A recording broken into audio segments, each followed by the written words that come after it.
Pod pokroviteljstvom Republičkog sekretarijata za izbeglice i migracije, organizacije lokalnog povereništva za izbegla i raseljena lica i logističkoj podršci lokalne samouprave, sprovedena je akcija raspodele ogrevnih drva za izbegla i interno raseljena lica na teritoriji opštine Opovo. Poverenica za izbegla i interno raseljena lica opštine Opovo Ivanka Petrov ističe višegodišnju dobru saradnju sa lokalnom samoupravom u sprovođenju ove i sličnih akcija. Ovo je još jedan vid jako dobre saradnje Republičkog komisarijata za izbeglice i naše lokalne samouprave, a isto tako i jako dobar način da naša lokalna samouprava nastavi svoju socijalnu politiku koju jako dobro i radi. Danas vršimo raspodelu ogrevnog drveta za izbegla i interno raseljena lica.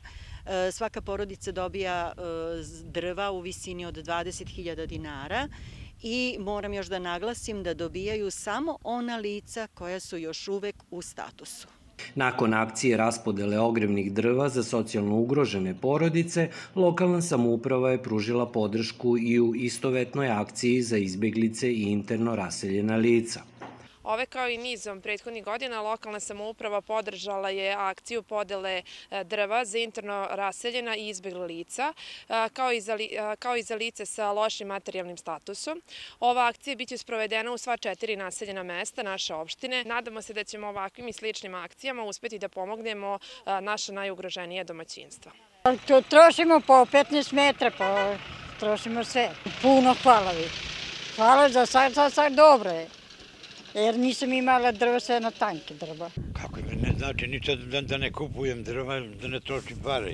Jer ja ne mogu, sve se zadužim, kredite i kupujem drva. A ovako, hvala.